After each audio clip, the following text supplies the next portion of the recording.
welcome back, you guys, to the European LCS. I'm still joined by Joe Miller and Jason Kaplan for our last match of the day. It's going to be Meteor Makers taking on Ninjas in Pajamas. Now, what do you guys reckon is the chance that Ninjas in Pajamas go 0-9 again in the league? Just straight to the question, 0-9. Straight in there, don't mess around. I think the chance is actually very, very slim this season of them going 0-9. I mean, there is always a chance right now, I suppose, since they are 0-1, but they're going up against Meteor Makers, a team which definitely are going to pose a big, big threat to them. But I think Ninjas in Pajamas are definitely of the caliber that they can beat MYM. It just depends how down they are after that loss earlier and how much Meteor Makers are riding that wave. Yeah, absolutely. Yeah, I saw the test after the game and had a smile on his face, gave me a hug. So it was good times. I don't think they're going to let it get them down.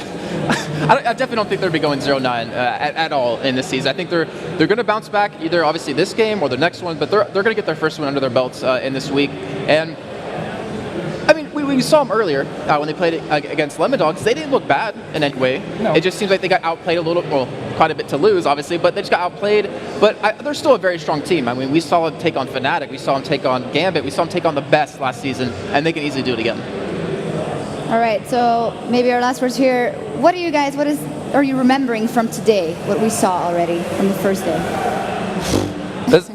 There's been so many great moments today. Actually, I was not expecting the newer teams, or the new teams actually, we should really say, to come through so strong like they have done throughout today. I mean, it's actually really incredible and a real testament, I think, to the European scene that the new teams can come through like this and can beat the bigger teams that we had from the split, from the spring split. I expect that to continue. We'll definitely be seeing more upsets this year than we did in the spring split. I think for me, unfortunately, it's a little bit different. It's Froggen switching between Anivia and Lux back and forth constantly, and then Crepa locking Anivia. Because the crowd, I mean, it went insane. It was ridiculously loud. And surprising, like, the crowd is pretty big, but to hear them that loud with that size crowd was awesome. It shows you the power of League of Legends. Absolutely, it's all fun with League of Legends. So let's get into our next game with D-Man and Quickshot. Thank you very much, Shock. So we are about to get underway. It is going to be Meteor Makers versus Ninjas in Pajamas, NiP, MYM, whichever way you like to look at it. The new boys, MYM, won their first match in fairly strong fashion. Sharo went, I think, 8-2-4 in that match. And are we going to see Ari let through this time around? I think the champion of Ari may not have been the crux. It was mostly how he played. It was their vision control. It was the wards that really played into their favor. Cubon, of course, having a stellar game during the course of the previous matchups as well. And it's something that we've seen, a lot of these newer teams, they've upset the apple cart. Charu, we know he'll be running teleport. That is a guaranteed. I don't think he's ever not run teleport in a competitive event. And there, of course, is one of the brothers. It is Makata, the jungler. You may notice, actually, that Meteor Makers sit differently from every other team. They'll keep their top lane and AP carry, and the jungler's the main guy in the middle. And then, of course, Makta, the AD carry, the other brother, the Kukia brothers. And, of course, his support is the big man himself. It is Livik. Giving the camera a little bit of love and, really, really putting on It's great to see as well, because these guys are fairly new to the glitz, as it were. They've been in and around. The same team has been there for 2 years, I think, now. Meteor Makers. With the exception of one change. Well, Kubon just changing a little bit. He kind of was there, and then he went away, and then he came back. There was a little bit of kikis in between.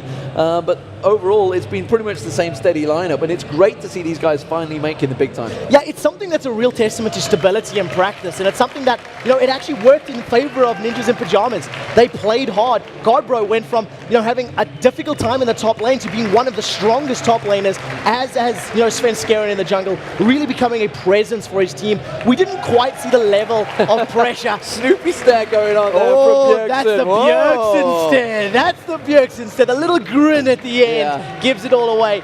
We'll see the test. He's not giving the camera any sugar this time round, but we'll see how well they prepare for this one. Deficio tries to be serious. Wow, they just cut him off. You can't cut Deficio off, man. You just cut the guy off in his prime. You didn't even give him his little card there, the little graphic. But they have got him to picks and bans, that's why. So they've obviously said, I don't want to look down the camera anymore. I want to see what the picks and bans are. Straight away, it's going to be Zed, the first ban out from MYM. Yeah, so they do not want Zed in the hands of Bjergsen. It's the playmaker champion. We've seen him playing it earlier today, and he almost got away with so many great situations. We did see Deficio on persona, and that may be something to expect as far as the bans are concerned. Well, Shen also being taken away. Evelyn removed from the jungle. We have seen him a few times play today. Jace also banned. Jace staying 100% banned actually today. Yeah. So completely being removed from the LCS so far in Europe. Nunu also banned out. Every time he's played, he's won. So I'm not surprised that he's been taken away as well. So Kha'Zix is still available in the pool, and I don't expect Ninjas in Pajamas to ban out Kha'Zix, but it may be an option for first pick as far as MYM are concerned. It is a champion that we know Bjergsen likes to play. It's a very powerful champion that we've seen actually pick up victories throughout the course of the weekend, and another chance or options for a wide variety of champions. So they choose to have Libic on Thresh. Of course, it worked out well for him in the first game they played today against SK Gaming, but that does mean, like you said, they've left Kha'Zix available, possibly could get picked up by Bjergsen. I haven't really seen Godbro ever running it, so it would be Bjergsen if he does get selected. Yeah, I think so too. Godbro and Svenskeren, they do tend to play those tankier, sort of upfront run-in-there type champions. We know Godbro played a lot of Singed in the spring split, so, that it's something that I've been wondering if he wants to play on the current patch. We are on 3.7, in case you weren't aware, and it does look like Ninjas in Pajamas are thinking along the same lines that we are.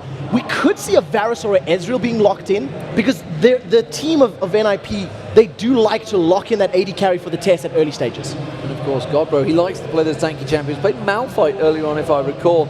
Didn't work out as well as it has done for some of the players. It does look like Caitlyn may well get selected for the test, though, which would be an interesting choice as a first pick. And it does mean that surely the Bjergsen will be on Kha'Zix. What it also means is we might be able to expect a Nami support. So we did see that, Ninjas in Pajamas sticking to the trend of, locking in an early AD carry. It is something that the test really likes. He likes to get a comfort pick, and going on something like Caitlyn with that immense range will play into their favor. And we've seen Caitlyn-Nami combos already during the course of the day.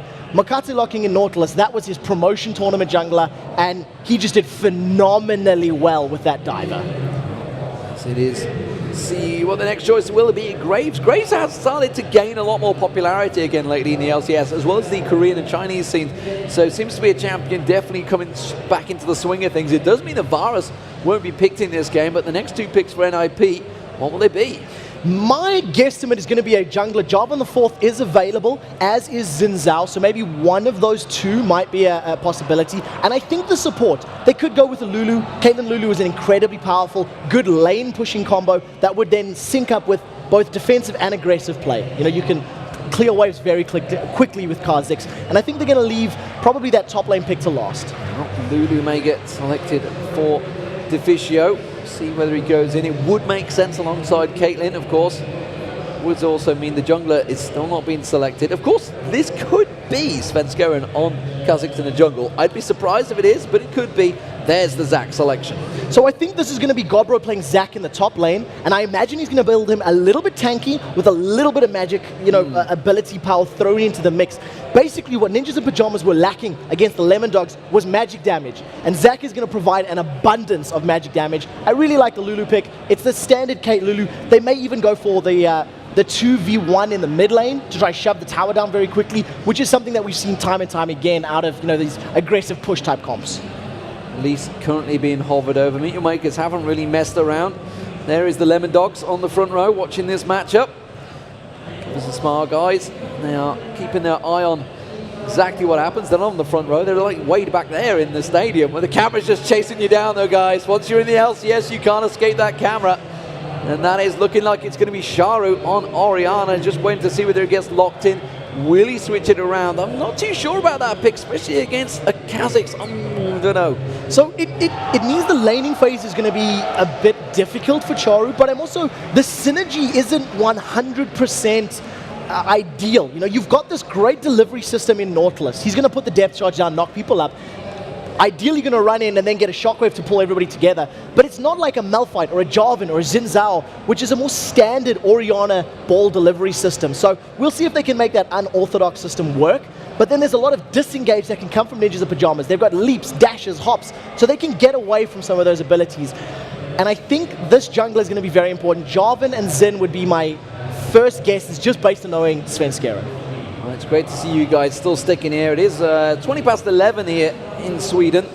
So definitely been going throughout the day. Tomorrow we're going to be starting fresh at 10 a.m. as well. So I hope you guys can all join us once again. Looking like the blind monkey's been selected so far.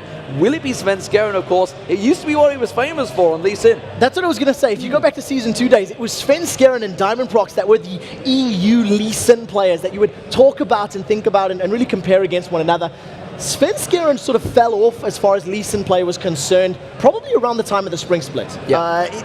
He stopped playing it, he switched to other junglers. For the good of the team, effectively. Yeah, basically, and it's good to see him coming back to it, but it fulfills the same role. Initiation, dive potential, and in and out. And this, and you talk about the in and out, it's the ability, the speed that actually they all have right now to get in and get straight out of that fight. Now, the one thing that's going to be very important here for Meet Your Makers is landing their ultimates together. Because if they get a depth charge that knocks up a couple of people, as well as a shockwave that'll pull together a couple, they'll have the damage to kill out everybody, because Wild Growth will hit one target. Yes. And if you can catch multiple people with those AoEs, and then you put the buckshots and the collateral damage on top of it, that is a scary, scary burst combination that Meet Your Makers can put together in one shot. And in the same combo, we could be seeing Sharu putting the ball on top of Makata on Nautilus. He could be diving in there. Or, of course, Libic, we saw him going very tanky in the last time around, actually stacked up, and he got 2,800 hit points by the time he was going in, and the ball could go on his head, along with the box, along with the shockwave. You're going to get pulled in. The one thing that I do like from Meet Your Maker's composition in this particular matchup, there is a clearer mixture of both initiation, defense, crowd control, and damage. The one thing that they were lacking from their engagements earlier in the day was that they didn't have that clear fight. They didn't have that clear go button, which now they do have in the form of the Nautilus Ultimate in combination with Orianna. You know what I want to see? I want to see ninjas in pajamas in a pajama outfit. I mean, agree. You can't carry that name.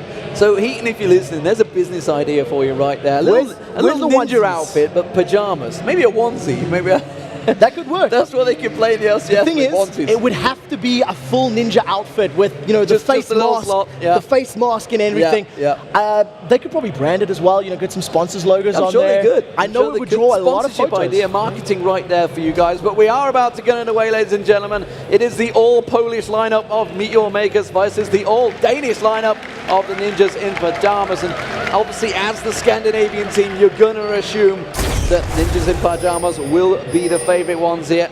Of course, we are about to get underway. This is the last game of the day as well, ladies and gentlemen. We will be back at 10 a.m., which is in around about 11 hours time. So get yourself some rest after this game, guys, because there's going to be 10 more matches tomorrow. 10 more awesome matches, Yeah. and especially if the trend of today's games continues. Right now, once again, defensive starts out of everybody. There's been one game where there was low-level engagements, and this does not look like it's going to be another one of them. No, it doesn't. Sharu's keeping the ball in play, keeping that bush checked, and again, we just don't get any luck with these level 1 fights, mate. It's just not happening. No, there's bad juju between us and level 1, you know, engagements, but it's okay because the games have turned out fantastic as they have progressed. I would like to see how these lanes match up, because look at how Ninjas in Pajamas have stacked up. They've got their duo lane almost signaling they want to go middle. You've got Bjergsen going top. Makate, he's going to be able to walk away from this. Sven Skeren, is he going to level the queue? If he does, they've got no CC. So basically, they just walk in and said, well, you go swim somewhere else. Yeah. He's just going to walk away from that one, happily put the ward down. They're not going to go for the full invade for the red. Does mean, of course, the Tribush was covered down the bottom lane. They're going to get the ward in the bottom river. It is going to be Libic that places it down there. Where was the Explorer ward used? I didn't see where that actually went down, but it will be timing out shortly. Libic still hasn't used his Explorer ward just yet. And, of course, the river completely covered off, and Meet Your Maker starting off down this bottom lane. It's going to be standard lane formation setup as well, but 3 members, so they're actually helping Makata out there to take the double golems and then going straight round in a heavy hand to help him on the red. So basically, if they could get him that early level advantage, it allows him to gank at an earlier stage. And I think MYM have mind game Ninjas in Pajamas. They've gone, well, we know Lulu Kate, we anticipate them coming middle, so let's try and get Nautilus to a ganking position sooner so we can interrupt the flow, interrupt the game plan of Ninjas in Pajamas, and we'll see if it actually pans out that way. Well, we do see the lane switching around. The Test has gone into the mid lane along with Deficio up against him. Oh, we do see Godbro actually getting lashed there by Libic, and that forces Godbro well away from that lane, having to chug through those pots. So Sharu now up against the 2v1 in this mid. So we'll see how well he can do. He's obviously got the Command Protect shield off some of that damage if he can get them on time, but some great poke from both Deficio and the Testers forced him to chug through some of those potions already. And you can see he started with the Cloth 5 pot, so he knew that this was going to be the lane matchup. He manages to sidestep that Pult over Peacemaker. Well, I mean, it makes sense. Even up against, obviously, Bjergsen as well. He had to go the Cloth 5, so Bjergsen, that means, is going to be up in the top lane against Kubon. So it's going to be Elise versus Kha'Zix, and actually that's not a bad fight for Kubon. No, it's one that actually can go either way depending on who gets the early poke down. Both champions have got that like mini sustain from Elise's Spiderlings and from the Void Spikes of Car, but it's not very big numbers. So basically whoever can get their poke to stick longer has the potential to execute one another. Oh, Makata and Svenskeren going head to head. They're both with the double buff. Neither really going right. You can have the race, and it's a standoff. They're like, who wants to start the race? Not me. And of course, this is an advantageous position for Svenskeren because he has the numbers advantage in the middle lane. If the Tess and Deficio come to play, that's going to be a 3 versus 2 in the best case scenario for MYM. Svenskeren does just have smites available, so he may decide to just smite this big wraith and then back away. Well, he's going to keep Makata away. Does use the smite. Deficio comes around to try and bully him out. Meanwhile, down that bottom lane, Godbro did get hooked briefly there by Livix, but they are keeping the pressure on towards the top turret. And the top lane, actually, Bjergsen's been taking a lot of damage from Kubon. So there's one thing that is playing into the favor of Meet Your Makers now. Not only has Kubon put a lot of pressure onto Bjergsen, he's also farming very well right now in comparison to Godbro, who is 10 CS behind. So if you just go on base statistics and items, etc., obviously you want Elise to get more farm. She needs items to have a bigger impact in those team fights than what Zac does. Yeah, in terms of CS between both AD carries, it's fairly close still. And actually across the board, the big advantage is that Godbro has just been completely harassed out of it down the bottom, whereas Kubon, he's quite happily farming in that top lane along with Bjergsen. Godbro is not doing so well in this 2v1 lane compared to Sharu in the mid lane. Now, the fact that he's, a melee champion is obviously going to play against him. He does have the sustain from that passive, but it's not massive numbers, and you can basically just see him doing the best that he can to CS underneath this tower and takes a lot of damage, gets hooked up for his troubles, the play backwards, Godbro's low. Takes him very low, but Svenskeren is back there to cover off the lane, and maybe just buy Godbro a little bit of time instead. It's Svenskeren that's going to go back. Makata shows himself in that mid lane, still with that double buff on, but unable to the hook! anything. The hook does land out there. But, well, Makata's actually happy to go going in the mid lane, keeping the pressure down. So remember, as long as that shield is up for Nautilus, his Titan's Wrath, he's going to be dealing that percentage HP as well as missing HP damage as he continues to attack. So it's very, very important to focus that shield down before you continue to trade. And that's basically what the Tess and Deficio did. The moment they got hooked and rooted, they just popped the shield and they went, well, if you want to stick around, we will out DPS you. And this trade is working very well for Meet Your Makers, because you can see that tower on that bottom lane is going to be the first one to go down. Meanwhile, the mid turret, it's still at half health, so looks like Meet Your Makers are going to draw the effective first blood, taking that tower down in the bottom lane. 6 minutes into this game, they're just farming out in between, and the last hit will come through. So Meet Your Makers, what will they do with it?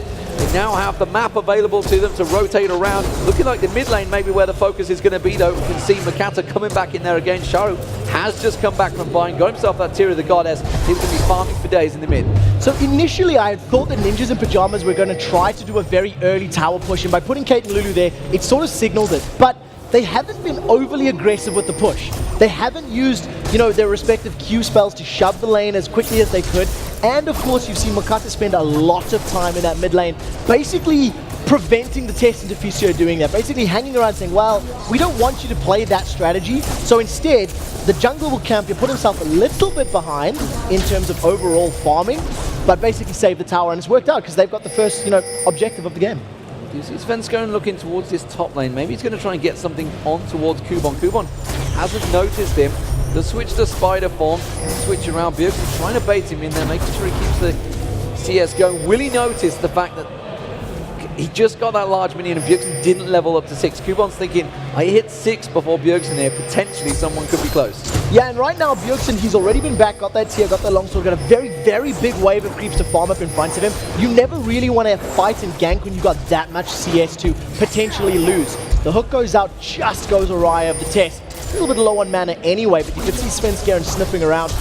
junglers are trying to find an opportunity, but neither team is really given a reason to engage. We do see actually in this mid lane now that with Deficio just hanging around, still sticking there with his AD carry the test. Sharu did have Libic with him for a short time, but Libic now going down towards the bottom. They're going to come around the backside of Godbro, and they're going to try and turn aggressive here. He's going to try and launch himself away, but remember, Libic can hook him in there. Does go for the flay, has to use Let's Bounce to try and get away from this one. Will the hook land? Oh, just at the end of Let's Bounce, fantastic, he caught on there. Oh, just as he's going to be enough to take him down, Deficio's going to come in. Will he be able to try and defend out this passive? One more shot from Max should be enough. He tries to take him down, but there is the first blood. It took a long time to come, but it's Libic that picks it up. And they landed every single ability that they needed to. Ninjas in Pajamas giving that up, but first blood did go to Thresh. Take a look at Sven. Svenskeren caught out there, and it's going to be Kubon that dives in towards him. He's going to go down, gives the red buff back to Kubon, and now it's 2 for 0 to meet your makers. And Mokate has stolen away the blue buff. Now, I was trying to say how first blood going to a support is not the end of the world as far as the team is concerned, because that gold will go to aura items or to HP items as opposed to going to carry will now kill me items. The hook is caught Deficio. The hook on Deficio, it's not going to be enough to follow it up though. The test does come in to support him, and that's damage being done. And Meteor Maker's looking good here. The blue buff steal, the red taken back away from Svenskeren, and now the blue buff of their own being picked up by Sharu puts them in a commanding position. The gold lead stretched immediately to 2.5k. That was a great play there from Libic as well. He landed the death sentence, and there's that Lee syndrome that when you land the Q, you want to press it again to dive in. But Libic realized that even though he'd hooked Deficio was level 6, he had wild growth available, and there simply wasn't enough damage for Grave to follow up and get the kill. So basically he just says, I'll catch you another day. Godbro farming back out in that mid lane, keeping things going. But I tell you what, in terms of CS, in terms of farm, Bjergsen's falling behind Sharu. You see Kubon, he's stretching ahead of Godbro, and the AD carries. That's the only difference. The Tess has been keeping them in here. He's still got that 10 CS difference. Hasn't quite pushed the tower down though, of course, and that's what Meteor Makers have. They're starting to take advantage of their map positioning. Starting to try and shove them down, and NiP, you've got to be careful they don't let this one snowball away from them. So they've just started warding up the river as well, because they realize with that bottom tower down, MYM's focus is going to be on this dragon in the next couple of minutes. They're going to be looking to try force the objective. You were touching on Bjergsen's farm, and dare I say it, but Kubon might be the first player to control Bjergsen in a lane. He's got ahead of him, he's kept Bjergsen from really having an impact in that matchup, and you know, we have seen Bjergsen have slow starts before, but he tends to keep up in CS, and he's not doing it this time around.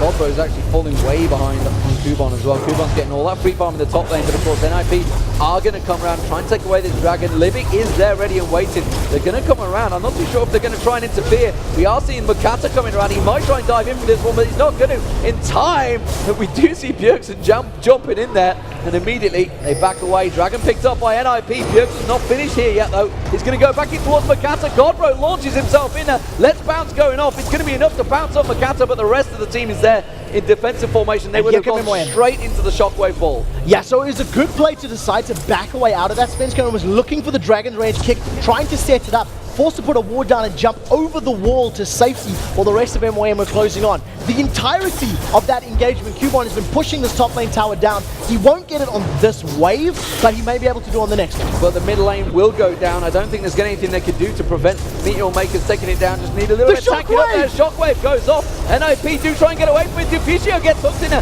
Has to use the wild growth on himself. The box goes down along with the tower. Svenskeren's taken very low. The ignite will not be enough to finish him off though. And Meteor Makers take down 3 turrets, 2 back-to-back in very quick succession. Yeah, and that was such a fantastic shockwave. Charu hit 4 members of Ninjas in Pajamas. If he does that again in a team fight where Nautilus isn't tanking the turret for 10 years, they're going to win that team fight. He's even cheeky enough to steal the big Wraith away. Very cheeky indeed. And they do continue to push. He stamps on those little globules of Godbro, keeping him away. So gold lead stretching ever so slightly again. You can see it is 3.5k now. Every time they gain a little advantage, they take a 1,000 gold lead, and it's starting to become a problem because they can start to turn into items, the experience they'll gain from it, and it's going to be a problem. Look at Sharu, he's 2 levels over Bjergsen right now. Look at Kubon, he's 2 levels over Godbro. This is starting to become an issue.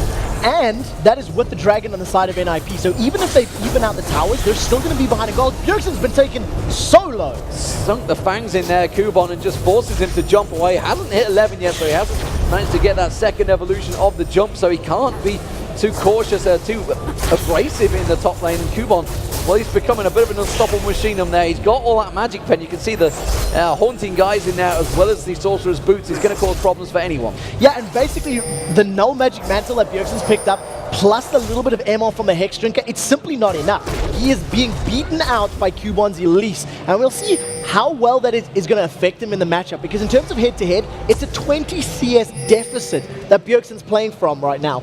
And this is the second game of the day that NiP are playing from behind. Blue buff is up, and Mokata is pretty much going to say, I want this. Yeah, remember, they have the timing on it perfectly because they did take it round in the last time. Pink Ward gets put down by Libic there, wants to make sure it's all clear, does happily stand on that trap of Caitlyn, and they are pinging on the blue buff. Meet Your Makers, they're going to forcefully take this one. Yeah, they've got the ability to do so because they've got positioning and vision. So if NiP go in on this, it's going to be blind, but Svenskeren wants to. The Cocoon goes out, he just misses, and Kubon, that was the ball delivery system right there. Command Protect, onto Release, get the repel down, and then get the Shockwave, but NiP just weren't stacked up enough for the engagement. And the blue buff goes across to Sharu, so they've managed to steal that away once again, and now look how far they're going up, look how aggressive they're being. Sharu really wants to go on the hunt, and it's this inner turret they're now looking towards. The creep wave will be coming, joining up there. Mokata happily to tank out that wave, stand on that trap, clear it out, and now they're all four members going to push in. While this is all happening, we do see Bjergsen going aggressive in the top lane. The hook comes in on towards Svenskeren. I'm not too sure. Bjergsen's going to get taken down in the top lane, and Kubon is very low as well. Kubon on the turret. Oh, he's just about got away from it, but it's going to be the top turret, the bottom inner turret that goes down, and NiP forced to back away once again. The Ignite wasn't enough. Kubon just managed to survive up there in the top lane. They traded back and forth, but Bjergsen technically won that engagement. Now he knows the Shockwave is down, so he was thinking about the fight. There goes Sharu.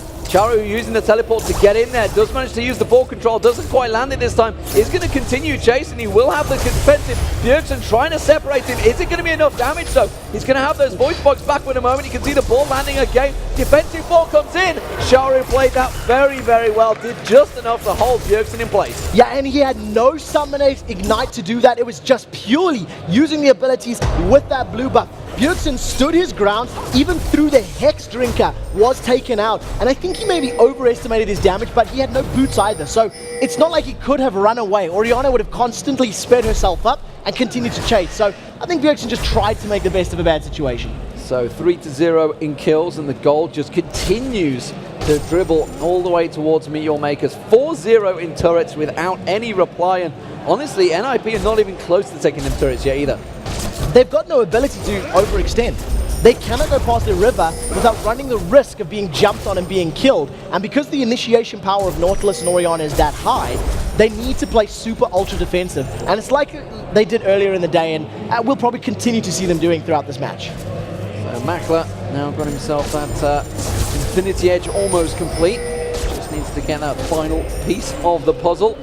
Meanwhile, the test, we'll see what he goes towards, expecting maybe a Bloodthirster in there, but the Tear of the Goddess been picked up, of course, by Sharu and Bjergsen a while ago. They're both stacking it out there, and that's really what Bjergsen's waiting for. He needs that Mirror Mana completed. It's going to be a while away, though. He's going to get that Manimune first.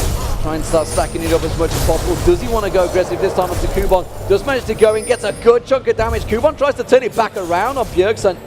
And honestly, this is a very close trade between these two players. So basically, with the items that Bjergsen's been able to pick up, he's finally able to trade a little bit more evenly with Kubon, and he's actually fighting him toe-to-toe, which we've not seen him doing right now.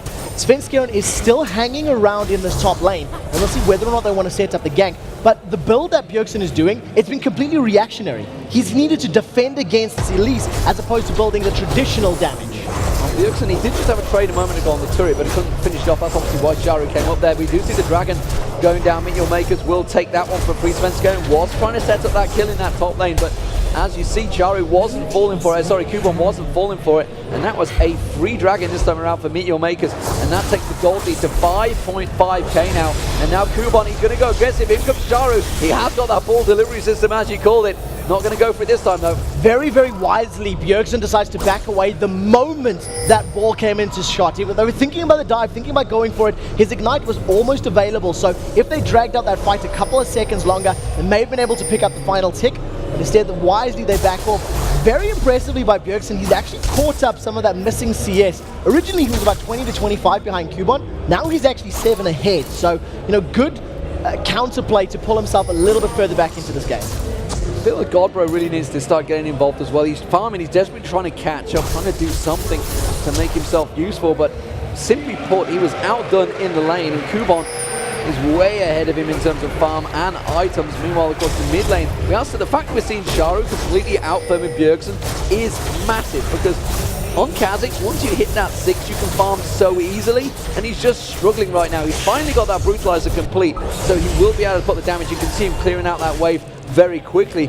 But honestly, Sharu's done a fantastic job of keeping control. Considering he was in that 2v1 situation earlier on against the Tess and Deficio, he's managed to keep going so successfully. Now, to be very fair as well, he was babysat in the early levels, so he was able to get to level 6 a little bit safer. And then when you're at level 6 as Orianna, it's very difficult to fall super far behind, because you can't dive, you can't, play super aggressive, because that shockwave is just so powerful. So, like you said, he's been farming incredibly well, approaching the 20 minutes mark, and that gold lead has stayed stable at around 4,000 or 5,000 gold.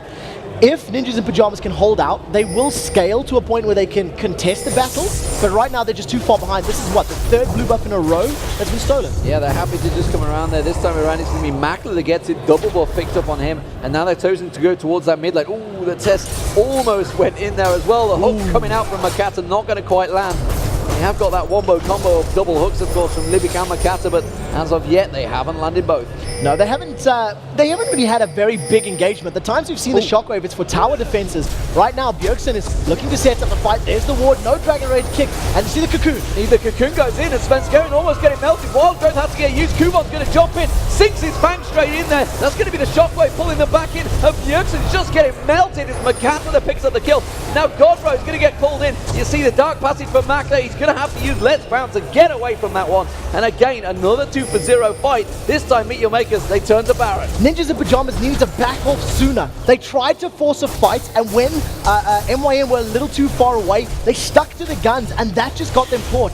Svenskeren dove in there with the intent to kick someone back, but then got cocooned. Right now, 5 members of MYM, they are on Baron. Let's Bounce has been used with flashes available. Will we see an attempt? Not even a try. Not even try. We saw the Piltover come across, but honestly, Svenskeren was a level behind Makata as well. Doesn't really want to go launching himself in there. Was absolutely miles away from the fight as well, because he did get killed off early on. So that's going to be the Infinity Edge completed for Makler when he goes back to buy. But honestly, this is a full control MYM right now.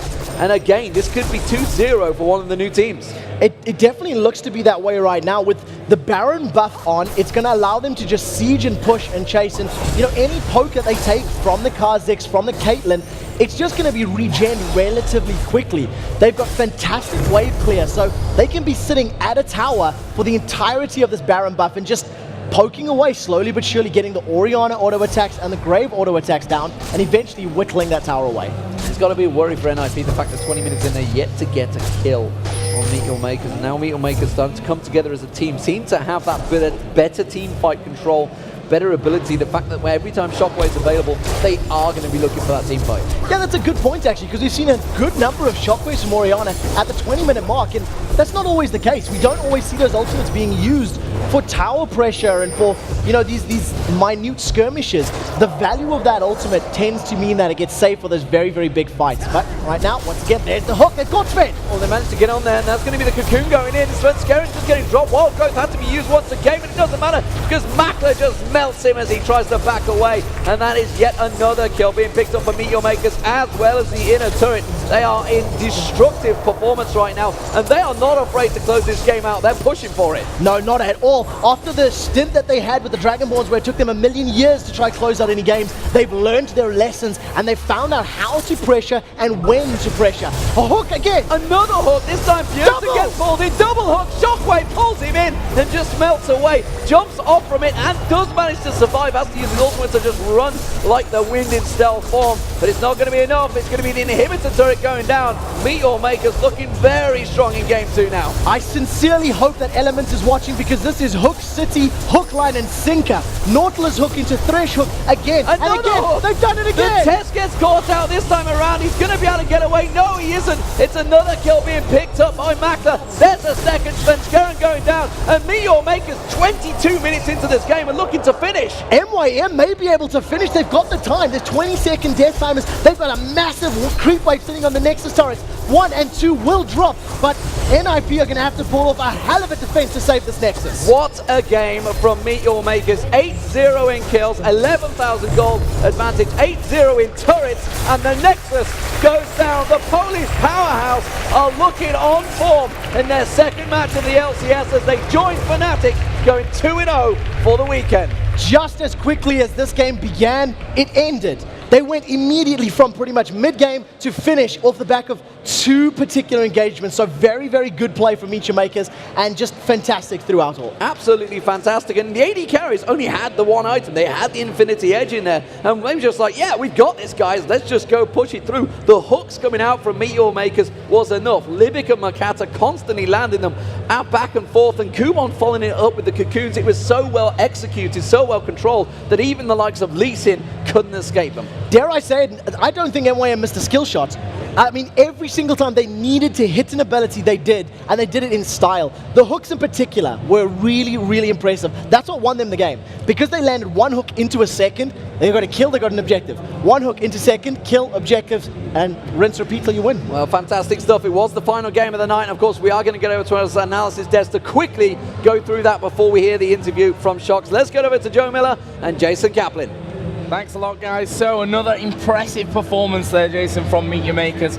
A fresh team in, sitting there with 2 wins, no losses, and 2 impressive wins at that. I think Polish powerhouse might be like an understatement for them now. That was just a phenomenal play to them, and it's kind of funny because a couple of weeks ago we didn't see that when they were qualifying for the Summer Promotion Tournament. Obviously, they've been practicing a lot. They destroyed Ninjas in Pajamas, who last season played extremely well. I mean, we were talking about Bjergsen versus Kuban on the top lane, and we were like, wow, Bjergsen's really far behind right now. I mean, in terms of not where we used to see him. Yeah, we said, Ninjas in Pajamas were almost the form team of that second half of the spring split. They started with that horrible 0-9. I'm sure they won't mind the calling that one. And they turned it all around. They looked like they were a completely different team, to be honest, with Bjergsen in there. This time around, it's not quite gone to plan for them, but they've lost to Meet Your Makers here, who honestly looked incredibly impressive. Yeah, we talked to a couple of teams, and they actually rated Meet Your Makers ahead of Ninjas in Pajamas right now, where Lemon Dogs was even farther ahead of them. So I'm not sure if it was just a bad day for them or something, or maybe they just need a little bit more practice, or maybe take a minute just to kind of talk about what happened and come back in tomorrow with a fresh new mindset. But Meet Your Makers, they're looking strong. Well, that's the great thing about this first week of the summer split. It's a super week. There's lots of games to play. I say that's a good thing. That can also be a bad thing, I suppose, as well, because a team that's 0-2, like Ninjas in Pajamas right now. I'm not going to say 0-9 because I don't believe that it'll quite go to that extreme this time around, but there's always a possibility of a 0-2 turning into a 0-5. Or they could end up being 3 for 2 by the end of the week. I kind of feel bad saying it, but I honestly did not expect the newer teams to come in here and do this well.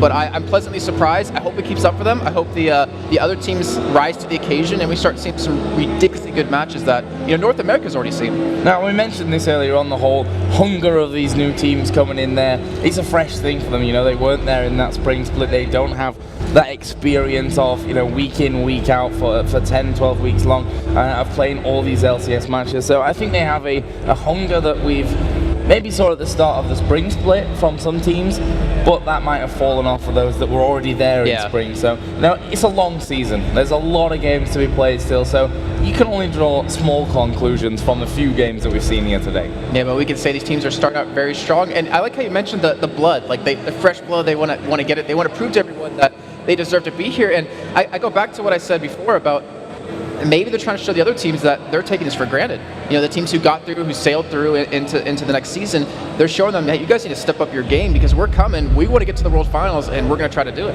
Well, I think everyone's going to have to step up their game. Like you said, after the spring split, there was no World Finals there. There was no massive tournament to set your eyes on. That's very different this time around, and every team needs to perform to their best. But thanks a lot, Jason. It's been a pleasure casting with you all day long. We're going to head over to the main stage one last time, where Shox is waiting with an interview.